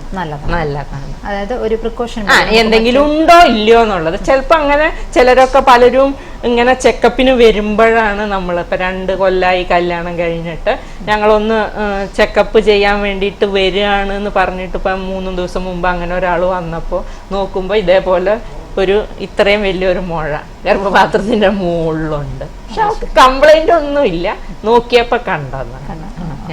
അപ്പൊ അതുപോലെ നമ്മൾ നേരത്തെ ഒന്ന് ഡോക്ടറുമായിട്ട് അത് അപ്പൊ ഞാൻ പറഞ്ഞില്ലേ, ആകെ 10 to 20% ഇങ്ങനെ മുഴയൊക്കെ ഉണ്ടാവുന്നത്. അപ്പൊ നമുക്ക് ഉണ്ടോ ഇല്ലോ എന്നൊന്നും നോക്കി വെക്കണതിന് വിരോധമൊന്നുമില്ല. ഇനി ഒരു പക്ഷേ ഈ മുഴ എന്ന് കേൾക്കുമ്പോൾ എല്ലാവരും പേടിപ്പെടുത്തുന്ന ക്യാൻസറിലേക്ക് പോവുകയാണെങ്കിൽ ഇത് എത്രമാത്രം ഒരു ചാൻസ് ഉണ്ട് ഈ ഗർഭാശയത്തിന്റെ? ഈ ഫൈബ്രോയിഡ് എന്നുള്ള രീതിയിലുള്ള മുഴകൾക്ക് ഒരു 0.5 to 1.5% വരെ ഉള്ളൂ ക്യാൻസർ ആവാനുള്ള സാധ്യത. അതിൽ തന്നെ നമുക്കിപ്പോൾ ക്യാൻസർ ആകാനുള്ള നമുക്ക് ഉണ്ട്, അതിൻ്റെ രീതികളുണ്ട്. അതെന്താണെന്ന് വെച്ചാൽ ഇപ്പോൾ ഒരു മുഴയുണ്ട്, ഓക്കെ, മുഴ ഒരു 4 സെന്റിമീറ്ററിലുള്ള മുഴയുണ്ട്, പെട്ടെന്ന് അതങ്ങോട്ട് വലുതായി. ഒരു കൊല്ലത്തിൽ 1 സെന്റിമീറ്റർ ഒക്കെ സാധാരണ രീതിയിൽ വലുതും. അങ്ങനെ അല്ലാത്ത രീതിയിൽ ഒരു 4 സെന്റിമീറ്റർ ഉള്ളത് പെട്ടെന്ന് തന്നെ ഒരു 6 സെന്റിമീറ്റർ ആയി ഒരു 3 മാസത്തിൻ്റെ ഉള്ളിൽ.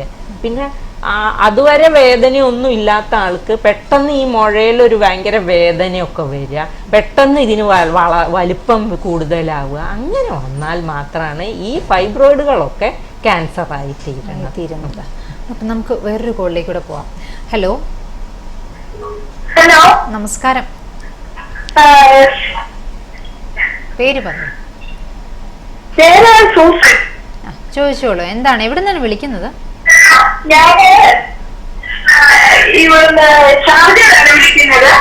അതിനു മുമ്പ് ടിവിയുടെ ശബ്ദം ഒന്ന് നന്നായിട്ട് കുറയ്ക്കും.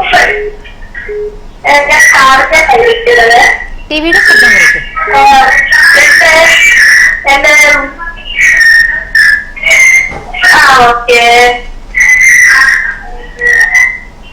ഇനി ചോദിച്ചു മോന്റെ ഭാര്യയ്ക്ക് വേണ്ടിയാണ് ഞാൻ ചോദിക്കുന്നത്.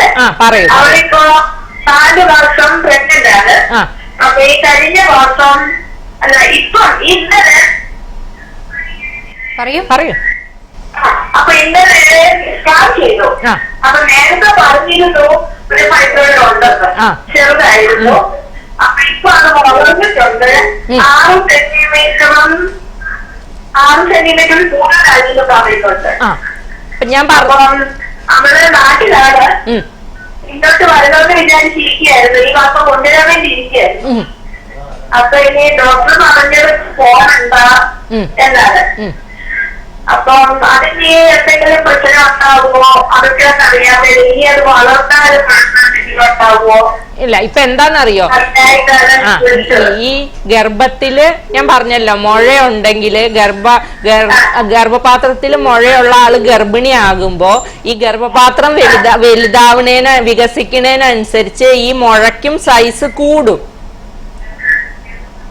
മുഴയുടെ വലിപ്പം കൂടും. ഇപ്പൊ നിങ്ങൾ പറഞ്ഞത് അതന്നെയാണ്. ആദ്യം മുഴയുണ്ടായിരുന്നു, 4 മാസത്തിന് സ്കാൻ ചെയ്ത് നോക്കിയപ്പോ മുഴയുടെ വലിപ്പം കൂടിയിട്ടുണ്ട്.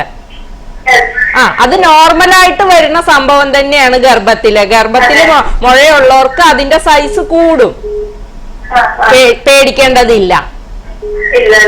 പിന്നെ ഇതില് വേദനയോ എന്തെങ്കിലും വരികയാണെങ്കിൽ അതിനുള്ള ചികിത്സയും കൂടെ എടുക്കേണ്ടി വരും. പിന്നെ വേറൊരു കാര്യമുള്ളത്, ഇത് ഇങ്ങനെ മുഴയും ഗർഭവും കൂടെ ഉള്ളത് കൊണ്ട് ചിലപ്പോ വേദനയൊക്കെ വന്നാല് നമുക്ക് ചിലപ്പോ യാത്രയിലും പിന്നെ നാട്ടിൽ നിന്ന് ഇങ്ങോട്ട് വന്നിട്ട് ഇവിടുന്ന് വേദനയൊക്കെ വരികയാണെങ്കിൽ ബുദ്ധിമുട്ടല്ലേ നമുക്ക്. അതുകൊണ്ടായിരിക്കും നിങ്ങളുടെ അവിടെ നോക്കുന്ന ഡോക്ടർ പിന്നെ ഇവിടേക്ക് വരുന്നത്, UAE വരുന്നത് അത്ര അഭികാമ്യം അല്ല എന്നുള്ള രീതിയിൽ പറഞ്ഞിട്ടുണ്ടാവുക കേട്ടോ. പേടിക്കേണ്ട ഒന്നുമില്ല, സമാധാനമായിട്ട് ഇരിക്കൂ. വിളിച്ചാലും വളരെ സന്തോഷം. ഒപ്പം പലപ്പോഴും ഈ പറഞ്ഞ പോലെ പേടിപ്പിക്കുന്ന ഒരു ഇതാണ്. ഒന്നാമത് ഉള്ളിലൊരു കുഞ്ഞ് വളരുന്നു, ഒപ്പം ഒരു മുഴയുമുണ്ട് എന്നൊക്കെ പറയുമ്പോൾ നമുക്കൊരു പേടിയാണ്, എന്താവുമായിരിക്കാം അമ്മയുടെയും കുഞ്ഞിന്റെയും. ഇതിപ്പോ പേടിക്കേണ്ട ആവശ്യമൊന്നുമില്ല, ഇത്രേ ഉള്ളൂ. ഈ മുഴയുണ്ട്, നമുക്ക് മുഴയുണ്ടെന്ന് മനസ്സിലായി. ഇപ്പൊ മുഴയുള്ളപ്പോ ഗർഭപാത്രം വികസിക്കുമ്പോൾ ആ മുഴയുടെ വലിപ്പവും കൂടും ഗർഭത്തില്. പിന്നെ അതിൽ ചിലപ്പോ വേദനകൾ വരും ഒന്ന്. പിന്നെ ഈ സ്ഥാനം കൊണ്ടും എല്ലാം ചിലപ്പോ ഞാൻ പറഞ്ഞില്ല, ചിലപ്പോ ഗർഭം അലസി പോകാനുള്ള ഒരു ചെറിയ സാധ്യത കൂടുതലുണ്ട് ഒന്ന്. പിന്നെ രണ്ടാമത്തത് മാസം തികയാതെ പ്രസവിക്കാനുള്ള സാധ്യതയുണ്ട്. ഇത്രയും സാധ്യതകൾ നമ്മൾ ഉണ്ടെന്നുള്ളത് മനസ്സിലാക്കുക, അത്രേ നമുക്ക് ചെയ്യാൻ പറ്റുള്ളൂ. പിന്നെ അങ്ങനെ എന്തെങ്കിലും ചെറിയ സിംറ്റംസ് കാണുകയാണെങ്കിൽ ഉടനെ ഒരു വൈദ്യോപദേശം തേടി അതിനു വേണ്ട ബാക്കി സംഗതികൾ നോക്കണം. അപ്പം അതുപോലെ തന്നെ ഈ ഒരു സിസേറിയനൊക്കെ അല്ലെങ്കിൽ ഇങ്ങനെ ഒരു ഗർഭാശയ മുഴയുണ്ടായിരുന്ന ഒരു സ്ത്രീക്ക് സിസേറിയൻ അല്ലെങ്കിൽ നോർമൽ ഡെലിവറി ആണെങ്കിൽ അങ്ങനെ കഴിഞ്ഞതിന് ശേഷം പിന്നീട് നമ്മൾ എന്തെങ്കിലും ചെയ്യണമുണ്ട്. ഇപ്പൊ നമ്മൾ ഇതൊക്കെ കഴിഞ്ഞ് പ്രസവം കഴിഞ്ഞിട്ട് ഒരു 6 ആഴ്ച കഴിയുമ്പോഴത്തേനും ഗർഭപാത്രം അതിന്റെ പൂർവ്വസ്ഥിതി പ്രാപിക്കും. എന്നിട്ട് നമ്മൾ ഒരു സ്കാൻ ചെയ്ത് നോക്കണം. അപ്പോൾ ഒരു പ്രസവം കഴിഞ്ഞിട്ട് ഒരു 3 മാസത്തേനൊക്കെ ആകുമ്പോഴത്തേക്കും ഒന്ന് സ്കാൻ ചെയ്ത് നോക്കിയിട്ട് ഈ മുഴ ഷ്രിങ്ക് ചെയ്തോ എന്തൊക്കെയാണ് അതിൻ്റെ അവസ്ഥ എന്നുള്ളതൊന്ന് നോക്കി വെക്കേണ്ടത് ആവശ്യമാണ്. പിന്നെ ഇത് പ്രസവത്തിൽ ഗർഭത്തിലൊക്കെ അത് കണ്ടുപിടിച്ചതെന്ന് വെച്ചാൽ ചിലപ്പോൾ ഇത് മെൻസസ് ഒക്കെ വരുമ്പോൾ ഇനിയും വേദനയും ബ്ലീഡിങ്ങും അങ്ങനത്തെ പ്രശ്നങ്ങളൊക്കെ ഉണ്ടെങ്കിൽ നമുക്ക് ചിലപ്പോൾ അതിനെ ഈ മുഴ മാത്രമായിട്ട് എടുത്ത് കളയേണ്ടി വരും. അങ്ങനെയൊക്കെയുള്ള ചികിത്സകളും കൂടെ ഉണ്ട്. അപ്പൊ ചികിത്സ എന്നുള്ളതിൽ നമ്മൾ വെയിറ്റ് ആൻഡ് വാച്ച് എന്ന് പറഞ്ഞാൽ ഇപ്പൊ നോക്കിയിരിക്കുക, ഇത് എങ്ങനെയാ വളരുന്നുണ്ടോ ഇങ്ങനെയുള്ള കാര്യങ്ങള്. പിന്നെ ഇല്ലാന്നുണ്ടെങ്കിൽ മുഴ മാത്രം, ഇപ്പൊ മുഴ വലുതാണ്, ഗർഭധാരണത്തിന് തടസ്സമുണ്ട്, അല്ലെങ്കിൽ മെൻസസിൽ അപാകതകളുണ്ട്, വേദനയുണ്ട്, ഇങ്ങനെയൊക്കെ ഉള്ള ആളാണെങ്കിൽ ചിലപ്പോൾ അവരുടെ പ്രായവും അവർക്ക് ഇനി ഗർഭം ആവണോ വേണ്ടേ എന്നുള്ള കാര്യങ്ങളും എല്ലാം കൂടെ നിശ്ചയിച്ചിട്ട് നമ്മൾ ചിലപ്പോൾ മുഴ മാത്രമായിട്ട് എടുത്ത് നീക്കാൻ പറയും. അല്ല ചിലപ്പോൾ 40 വയസ്സൊക്കെ കഴിഞ്ഞു പ്രസവമൊക്കെ നിർത്തിയ ആളാണ്, അങ്ങനെയുള്ളവരാണെങ്കിൽ ചിലപ്പോൾ ഗർഭപാത്രം മൊത്തമായിട്ട് എടുത്തു കളയാനും പറയാം. എനിക്ക് തോന്നുന്നു നമുക്ക് അനുവദിച്ചിരിക്കുന്ന സമയം കഴിയുകയാണ്. ഏതായാലും വളരെ സന്തോഷമുണ്ട്. കാരണം ഇപ്പോഴും പ്രേക്ഷകർ നമ്മളെ വിളിച്ചുകൊണ്ടിരിക്കുകയാണ്. ഈ ഒരു വിഷയം തന്നെ ഞാൻ നേരത്തെ പറഞ്ഞ പോലെ സ്ത്രീകൾക്ക് എത്ര സംശയങ്ങൾ ഇതിനപ്പുറത്തേക്ക്, കാരണം ഗർഭാശയത്തെക്കുറിച്ച് അല്ലെങ്കിൽ ഗർഭപാത്ര മുഴയെക്കുറിച്ചൊക്കെ ഒരുപാട് സംശയങ്ങൾ നമുക്കുള്ളതാണ്. ഏതായാലും ഈ സംശയങ്ങൾ നമുക്ക് മറ്റൊരു എപ്പിസോഡിലേക്ക് മാറ്റി വെക്കാം. നമുക്ക് ഏതായാലും ഇന്നത്തെ വിന്നറായിട്ട് നമ്മൾ ആദ്യമേ പറഞ്ഞ നസീമയാണ്. ഇത് കറക്റ്റ് ആൻസർ പറഞ്ഞ നസീമയാണ്. കൺഗ്രാറ്റ്സ് നസീമ. നമ്മളുടെ ഇവിടുത്തെ നമ്മളുടെ ഫോണുമായിട്ട് ബന്ധപ്പെടുക, അല്ലെങ്കിൽ നമ്മൾ തിരിച്ചു വിളിക്കുന്നതായിരിക്കും. ഏതായാലും ഞങ്ങൾക്ക് ഇത്രയും സമയം വളരെ അധികം കാര്യങ്ങൾ വളരെ വിശദമായി തന്നെ വളരെ ലളിതമായി ഞങ്ങൾക്ക് പറഞ്ഞതിന് വളരെ നന്ദിയുണ്ട്. നമ്മുടെ അതിഥി ഇതുവരെ നമ്മോടൊപ്പം ഉണ്ടായിരുന്ന ഇബിൻസീന മെഡിക്കൽ സെൻറ്റർ അജ്മാനിലെ ഗൈനക്കോളജിസ്റ്റായ ഡോക്ടർ PG മിനിയാണ്. ഒപ്പം ഇനിയും ഇതുപോലെ സമയം ഡോക്ടർ വളരെ തിരക്കിലാണ്, അതിനിടയ്ക്കാണ് നമുക്ക് വേണ്ടി സഹകരിക്കാൻ ഓടിയെത്തിയത്. വളരെ നന്ദി. ഒപ്പം വീണ്ടും ഇതുപോലെ മറ്റൊരു എപ്പിസോഡിൽ ഈ വിഷയവുമായി നമുക്ക് തുടരാം. അതുവരെ നന്ദി, നമസ്കാരം. നന്ദി, നമസ്കാരം.